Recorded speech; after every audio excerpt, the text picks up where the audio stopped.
Olá, estamos começando o Viva Mais, o seu programa de saúde.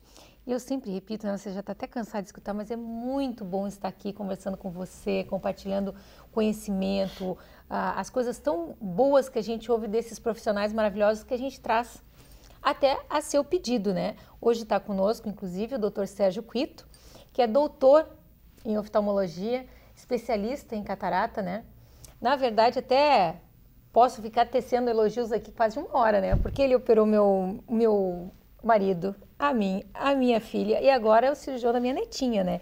Então, não preciso dizer mais nada, né? A pessoa que eu mais confio, né, Sérgio? Tá bom, obrigado. Então, assim, ó, nós trouxemos o Dr. Sérgio porque são muitas as perguntas que vêm. Inclusive, o último programa, que foi com o Dr. Vitor, eu li muitos e-mails, quando da última vez que tu veio, mas inúmeros e-mails, primeiro te elogiando, e é sempre muito bom trazer o Dr. Sérgio, que ele é professor, então ele fala excelentemente bem. E é sempre muito bom estar falando com você também. E você pode interagir conosco, né? Lembra? O site www.programavivamais.com.br. A gente adora que você interaja conosco. Eu, daqui a pouquinho vou procurar, até achei aqui, ó. Nós recebemos um e-mail de Israel essa semana. A gente fica muito feliz quando a gente recebe. A gente já recebeu da Alemanha, da Itália, de Portugal, porque como entrou no YouTube os nossos programas, você pode assistir no site, né? Entrando no site, você clica no Assista Aqui, tem os últimos 3 anos de programa gravado. Então, no mundo inteiro assistem o nosso programa e as pessoas ficam mandando e-mail. Nós ficamos muito felizes, muito contentes. Eu procuro responder os e-mails, mas a gente procura responder aqui também, né? Porque provavelmente as dúvidas que essa pessoa tem, que é a Marion, o nome dela, N.Marion, ela é de Israel e, na verdade, essa pergunta é para ti, Mi. Como eu sei que tu não lê os e-mails, eu vou até fazer a pergunta. Ele não lê e não responde, então eu, às vezes, tenho que fazer aqui, às vezes, né? Então, ela fala que ela é brasileira, mora em Israel e assistir pela internet a entrevista do Dr. Laí Ribeiro, no Viva Mais, aqui em Israel. A medicina aqui é muito atrasada na área de anti-envelhecimento. Simplesmente não encontrei um médico sequer aqui para fazer em mim e no meu marido a modulação hormonal bioidêntica.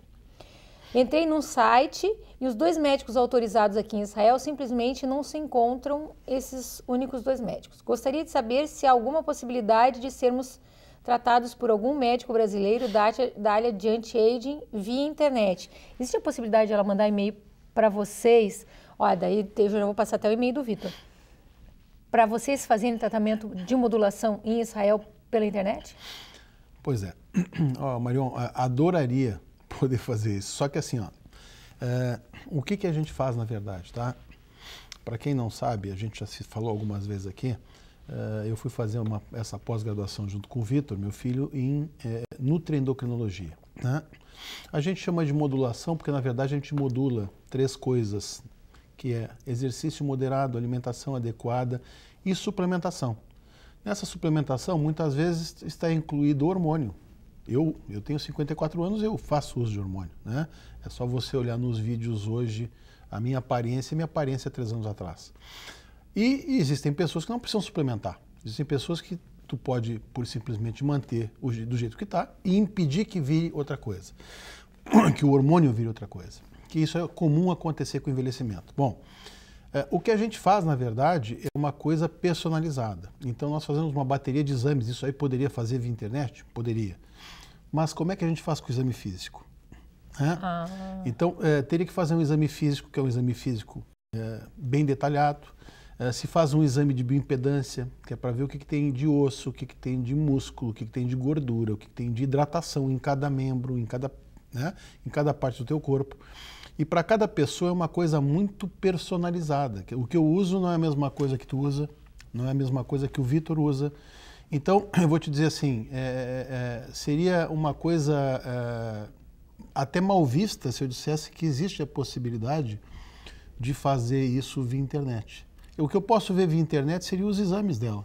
Mas, assim, isso não é o suficiente. Vim passear em Porto Alegre, eu te garanto que vai adorar Porto Alegre, está cada dia mais maravilhoso. E olha, até falando nisso, pra vocês verem o tamanho da letrinha que eu estou lendo, é graças ao meu médico. Eu tenho 49 anos, que eu não minto a minha idade. E Não preciso de óculos, Sérgio, graças a ti, sabia? É porque tu tem 39 anos, você tá mentindo. Não, é 49, prometo. Não, parece 39 porque eu tenho um irmão cirurgião plástico. Eu tô no meio dos meus 2 ídolos. Não, mas a Ana é bonita mesmo. Então, daí pronto. parece menos idade. É verdade. Pronto, aí eu tô realizada. Seja bem-vindo, Sérgio, é muito bom te ter aqui conosco, viu? Ela não Muito está obrigado. Pra rasgando mim, seda não, viu? Não. Isso a gente escuta direto, Sérgio, tá? De tudo que é médico e conhecidos que a gente tem relacionamento, isso é uma coisa boa de saber.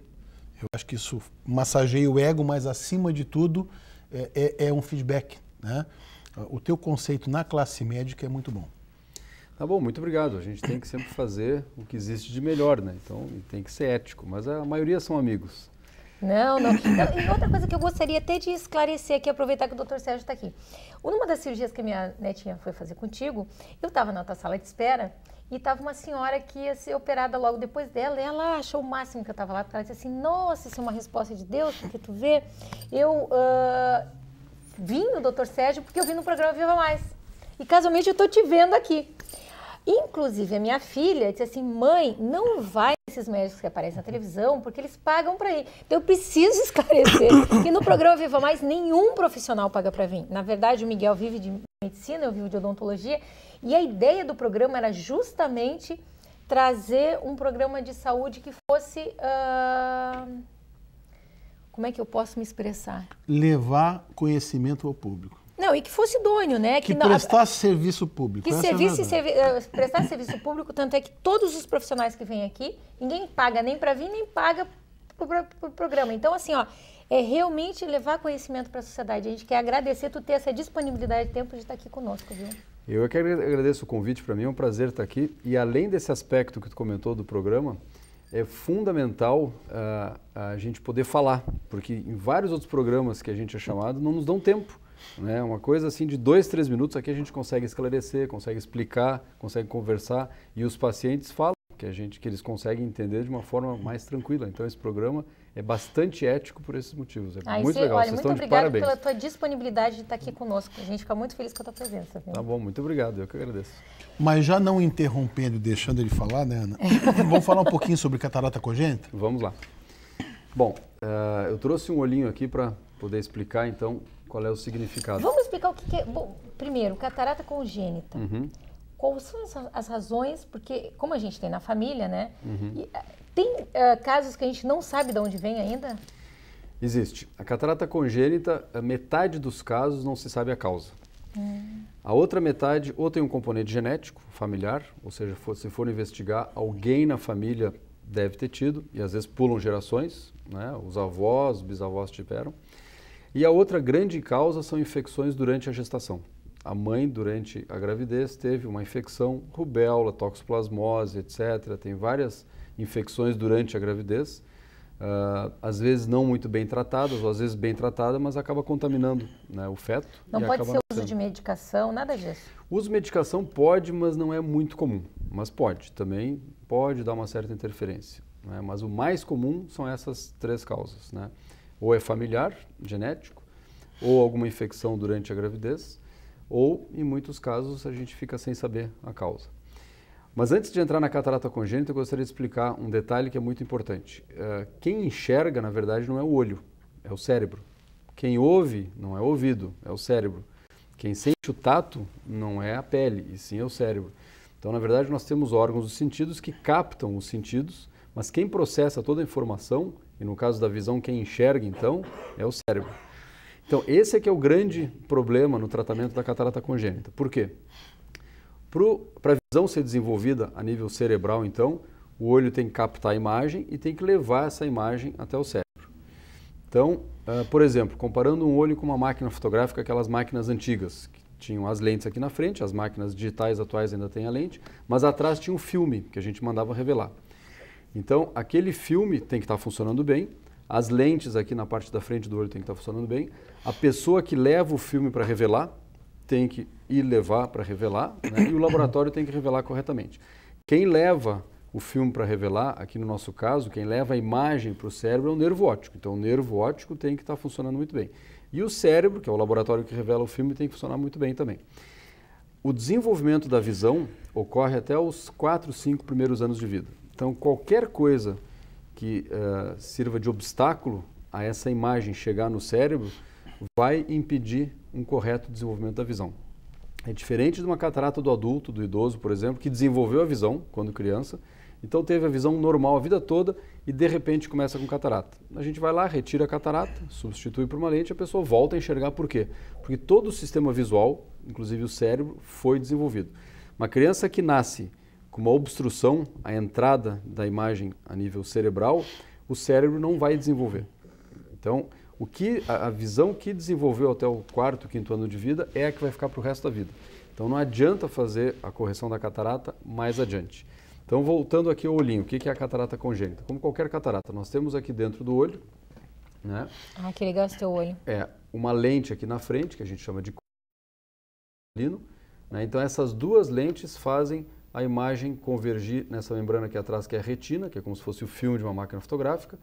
E essa imagem que chega até a retina, ela vai até o cérebro através do nervo óptico. E aí é processada e a gente enxerga. Quando essa lente interna, chamada cristalino, fica opaca, a gente chama de catarata. Então imagina se uma criança já nasce com essa lente interna opaca, a chamada catarata congênita. A luz ela não vai conseguir chegar até a retina, a imagem não vai conseguir chegar na retina e não vai ser enviada para o cérebro. Então a criança não vai enxergar porque não está entrando luz. Se a gente deixar essa criança com essa catarata congênita por vários meses ou os primeiros anos de vida, o cérebro não vai aprender a enxergar. Diz que eram os grandes casos de cegueira no passado, Exatamente, né? Além de outras causas, mas essa era uma causa bem importante. É por isso que o tratamento da catarata congênita é diferente do adulto. Ou seja, tem que se operar precocemente, o mais rápido possível, por isso que o diagnóstico precoce é importante. Eu gostaria de falar sobre isso, que é muito importante daqui a pouco. Olha, eu até queria dar um alerta também, porque na verdade os pediatras demoraram para diagnosticar minha netinha, porque o pediatra que pegou ela no hospital, e eu falo aqui na televisão porque eu falei pessoalmente com ele, ele botou no caderninho que ela não tinha nada. Então, quando eu ia ao pediatra e falava assim, olha, minha netinha é diferente da outra netinha, olha e tal, ele dizia assim, mas tá tudo bem. E ninguém desconfiava porque ele, no hospital, não vou julgar aqui se examinou mal, se examinou bem ou se não examinou, ele botou que não tinha problema. Então, na verdade, assim, fica um alerta para os outros pais que, por favor, né, leve no oftalmologista. E, por sorte, o Sérgio tinha vindo aqui um mês antes da minha neta nascer. É verdade. Então, assim, ó, e tinha feito esse alerta, né? Nasceu o bebê, leva no oftalmologista. O que acontece? É fundamental fazer o exame porque, às vezes, a olho nu, o exame macroscópico que a gente chama, né, sem nenhum instrumento, sem nenhum aumento, sem nenhum microscópio, às vezes passa batido. Então, o oftalmologista tem que examinar, porque pode ser uma catarata pequena, muitas vezes tem um estrabismo, ou seja, um desvio dos olhos pequenos, e esse é um outro problema que a gente seguidamente vê, colegas dizendo que estrabismo é normal nos primeiros 6 meses de vida. Estrabismo nunca é normal, ou seja, o olho desviado, sinal que tem algum problema.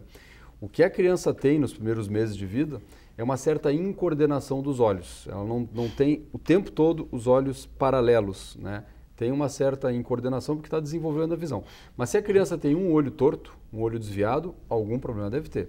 E uma das causas de estrabismo é catarata. Imagina um olho está recebendo uma imagem perfeita e o outro está recebendo uma imagem embaçada pela catarata, esse olho ele vai desviar, não vai ser desenvolvida a visão daquele lado. Então tem que ser investigado. E a catarata unilateral, ela é pior ainda, né? Pior. Porque a criança responde, né? Porque às vezes quando a criança não responde de jeito nenhum, tu desconfia. Então o exame no hospital é fundamental, o exame oftalmológico pelo oftalmologista é muito importante. Quando a criança nasce com catarata nos 2 olhos, o desenvolvimento da visão vai ser semelhante nos 2 olhos. Por isso que a Ana falou que realmente é melhor de tratar, ou seja, a chance de desenvolver a visão é melhor porque os 2 vão estar em equilíbrio. Se um olho tem uma catarata e só vai ser diagnosticado com 6 meses de vida, 1 ano de vida, muitas vezes já é tarde. Por quê? Porque esse olho vai ser esquecido. O outro olho vai desenvolver absolutamente normal a visão e esse o cérebro não vai desenvolver. E aí depois a gente vai operar a catarata congênita, muitas vezes vai ser tarde. Então, a gente tem que operar o mais precocemente possível para a gente dar chance para aquela criança poder desenvolver visão. Então, aí é fundamental o exame do pediatra ou de qualquer clínico. Não, eu com experiência já na família, eu já diria que é importante levar ao oftalmologista logo que Com nasce. certeza, tem que fazer o exame. Principalmente se nota alguma coisa diferente. Quer dizer, tu estava dizendo que tu achava que tinha alguma coisa diferente, então o oftalmo tem que ser examinado, com certeza. Acho que o médico tem que dar, hoje em dia, e infelizmente eu me coloco, me penitencio também, porque a gente está acostumado a achar que o mais importante é só exame, né? Exame de laboratório. Quando a clínica é o mais importante. Se a pessoa está dizendo que, olha, eu sinto isso. Não, tu não sente. Não, mas eu sinto. Claro. Não, tu não sente. Quer dizer, é questão do médico escutar um pouquinho, valorizar. Né? Porque se a pessoa está dizendo que está sentindo alguma coisa de errado tem. Com certeza. Mas então, voltando ao tratamento. Nós temos tempo? Todo mundo. Então tá bom. Temos 1 hora só tua. Então tá. Não, eu achei que talvez tivesse algum intervalo. Bom. Até vamos ter um intervalozinho. Então vamos fazer o seguinte, vamos fazer um intervalo agora, porque aí a gente não te interrompe logo que tu começar o assunto. Ok. A gente já volta. Não saia daí, vai estar muito bom o programa hoje.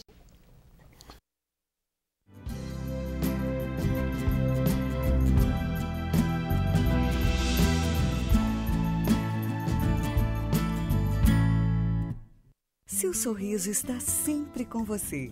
Ali no bairro das Três Figueiras, o Centro Odontológico 590 reúne o melhor para o seu sorriso ficar perfeito. Tratamentos com tecnologia e os produtos mais modernos do mundo. Profissionais especializados, capacitados e treinados em todas as áreas da odontologia. Atendimento personalizado, com carinho, respeito e preço justo. Liderado pela doutora Ana Paula Sorrentino Delvaux, pós-graduada em implantodontia e prótese, o Centro Odontológico 590 ainda reúne doutora Larissa Leite, especialista em odontopediatria, doutora Gisela Grande, especialista em cirurgia bucomaxilofacial, doutora Catra Itápia, especialista em endodontia, doutora Karine Betiol, especialista em periodontia. Seu novo sorriso está no Centro Odontológico 590, Avenida Carlos Ruber, 590.